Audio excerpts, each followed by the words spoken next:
G'day, Craig Pello, QPL Rural with this week's Profit Maker Market Report. Well, firstly onto the weather.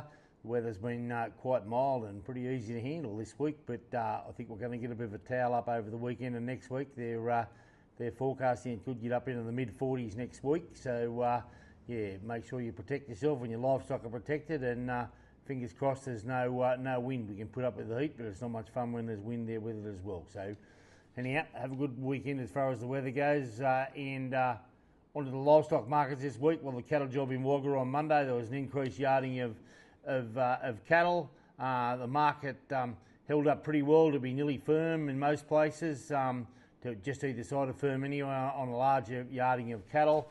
No sale next week in Wagga because of Australia Day, so it'll be interesting to see what sort of numbers turn up the following week. But that market's holding up quite nicely, and as I said last week, those weaner sales in the south have been very, very strong and just seem to be getting a bit stronger all the time. Onto the sheep and lamb market in Wagga yesterday. Well, there was less lambs yesterday, but the market was quoted as being $20 to $30 a head dearer for lambs, and mutton was pretty well firm. So certainly hard to work out when you think the next week's a short week as far as kill numbers, but it just goes to show that there's not a massive amount of sheep and lambs out there, and they're keen to secure them to process. Onto the real estate market, onto the Penfold aggregation, which we talked about last week.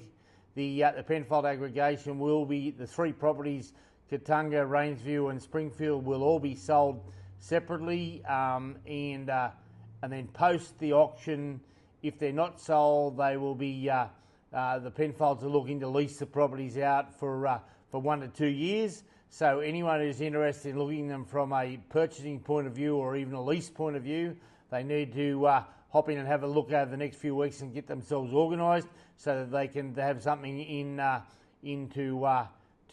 put in front of the Penfolds if the properties don't sell at auction. So feel free to give me a call on that, and I can talk you through the guidelines of that, which are very open and easy, but we just need to be organised that we know, saying, oh no, it didn't sell, we'll now have a look at it from an auction point of view, from a lease point of view.